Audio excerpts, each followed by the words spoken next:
Guten Tag, APUSH. We have a new video today. It's the Bee's Knees by the big cheese himself, Mr. Linegar. Let's make history today as we jaw over Unit 3, Day 5. But first, let's do our daily punishment. Some aquatic animals at the zoo escaped. It was utter chaos. Some aquatic mammals at the zoo escaped. It was utter chaos. All right, your key terms for today are the corrupt bargain, John Quincy Adams, Henry Clay, John C. Calhoun, Democrats, National Republicans, Jacksonian Democracy, the Kitchen Cabinet, the Spoil System, Daniel Webster, the Great Triumvirate, the Tariff of Abominations, the Tariff of 1832, the Nullification Crisis, the Force Bill, and the Compromise Tariff of 1833.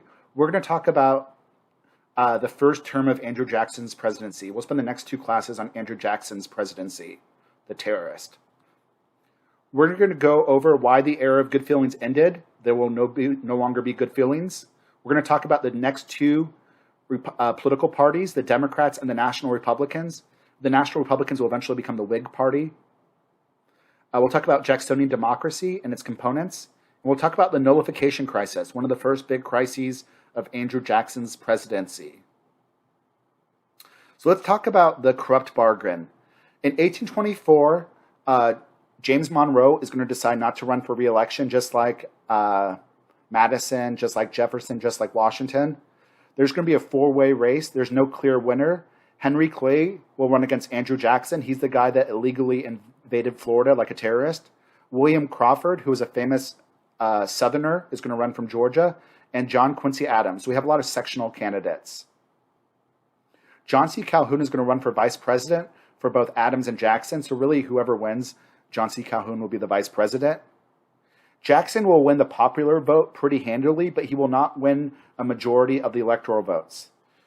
What happens if nobody wins a majority of the electoral votes? It goes to the House of Representatives, and they get to choose from the three highest people.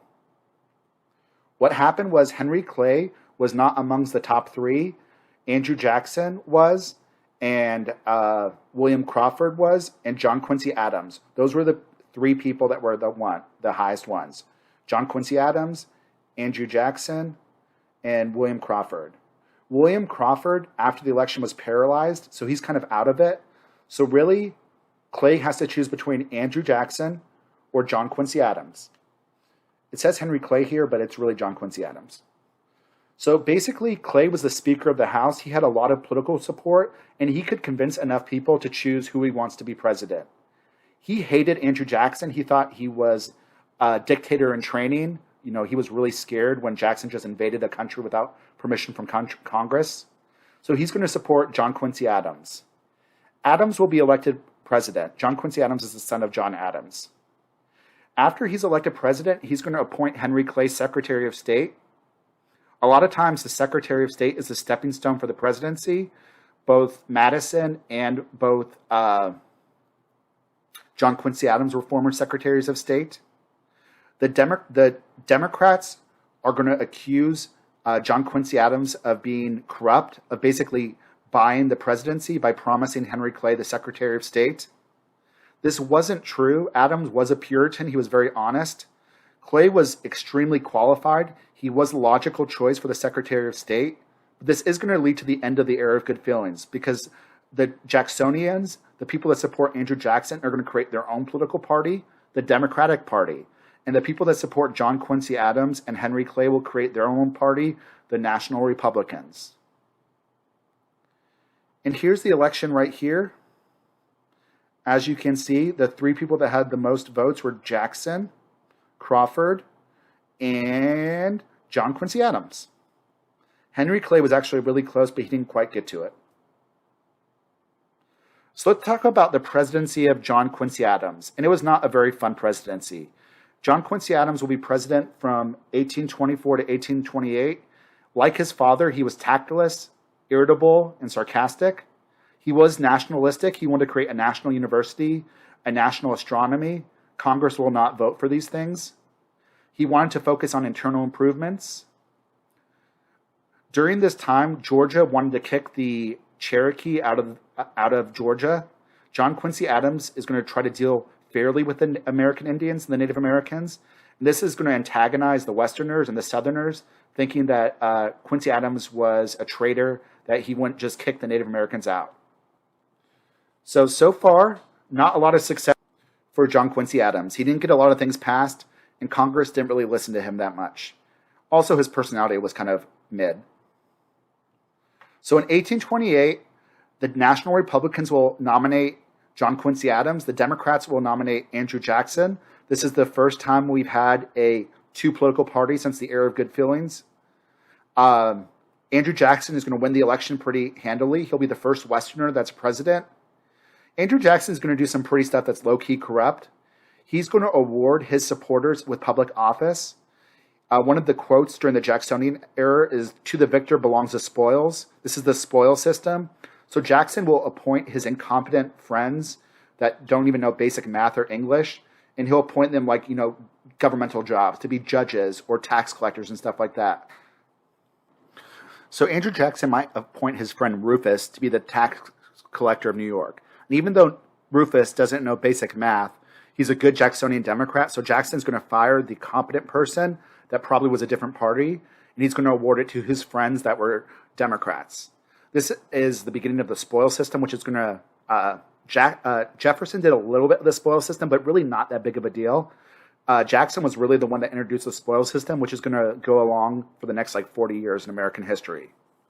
Jackson would say he's allowing more people to participate in government. So it's Jacksonian democracy. It's allowing the common man to be involved in government. But if the common man is ignorant and doesn't have basic qualifications, maybe he shouldn't be involved in government. There will be some other parts of Jacksonian democracy. So, for example, a lot of states will get rid of property requirements. So now any white men could vote. You don't have to own land. They're going to start having national conventions to determine who their presidential candidate is. Although often, the major leaders of the party could kind of rig the elections. That's what Andrew Jackson does in 1836. Jackson also had his own set of informal advisors. They would meet, play poker, smoke cigars. They were called his kitchen cabinet. They were his own group of informal advisors he would meet with, and his old buddies, and they would give him his advice on government, which is kind of scary because they were kind of ignorant also. This right here shows the differences between the National Republicans and the Jacksonian Democrats. The National Republicans will become the Whigs. The Jacksonian Democrats are the Democratic Party. Here are the leaders, Henry Clay. They support the American system. They're more nationalistic. They are a little bit more anti-immigrant. They're mostly in the North and in the West, mostly Protestant. Andrew Jackson, they're going to support limited government, free trade. They're going to be against tariffs, support slavery. They're going to be against monopolies, against the National Bank. They're mostly located in the South, and the West is kind of the land that both the Whigs and the Democrats are fighting for. There's also a lot of Catholics in the Democratic Party. During this time in American history, there's going to be 3 senators that are going to dominate American politics. Let's talk about them. Henry Clay, my boy, the great compromiser. He's currently the Secretary of State. He came up with the American system. He did the Missouri Compromise, and he's going to do a couple more compromises before he dies. He's going to support national projects, and he's going to be very nationalistic. Daniel Webster, called God like Daniel, he was one of probably the most famous Supreme Court lawyer. He argued a lot of cases before the Supreme Court. He's a senator from the North. He'll support nationalism. Some of his speeches are considered the greatest speeches in American history.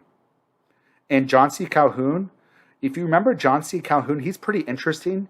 He started off as a war hawk and a nationalist, but he's from South Carolina, and South Carolina is all about states' rights. So he's going to become the big proponent of nullification. Nullification is the idea that a state can get rid of a national law if they don't like it. And he's going to support Southern rights, states' rights, and slavery. These 3 men will dominate politics for the next 30 years. That's why they're called the Great Triumvirate. And lastly today, guys, let's talk about the nullification crisis. We know what tariffs are. Tariffs are when you put taxes on foreign goods to force people to buy American products. A lot of tariffs in American history are protective tariffs, trying to encourage people to buy from our infant industries. Tariffs hurt consumers. because tariffs make it more expensive to buy foreign products, and you have to buy from your own country instead. So like if I'm buying something from Britain, it costs $1, but from America, it costs $2. And now they put a $2 tariff on all British goods. Now that costs $3. So I'm going to buy the $2 American product. But still, as a consumer, I'm getting screwed over because it would be just cheaper if there were no tariffs.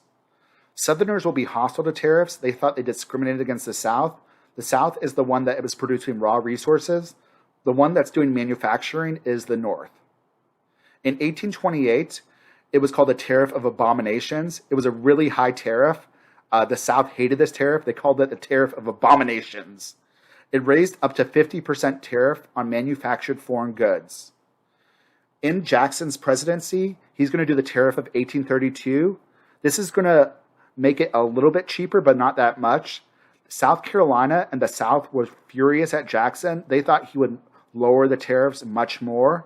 So what's going to happen is John C. Calhoun is going to have South Carolina issue the law saying that they could do nullification.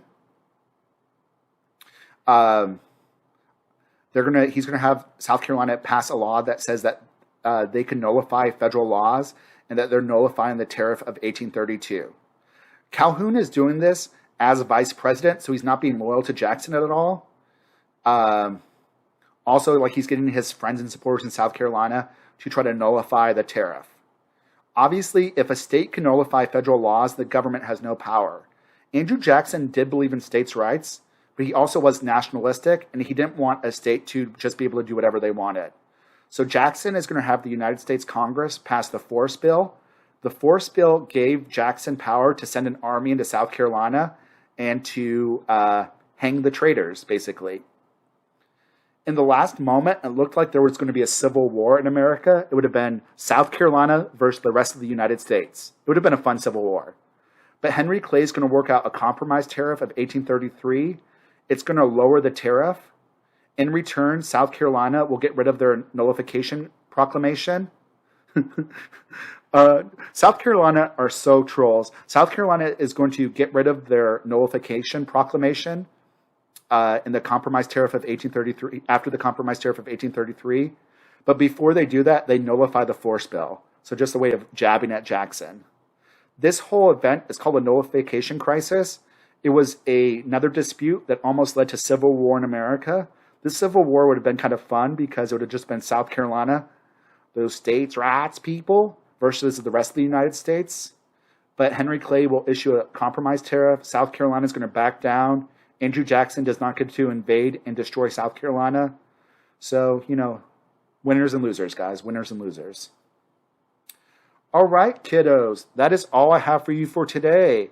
Until next time. Deuces. Deuces, yeah.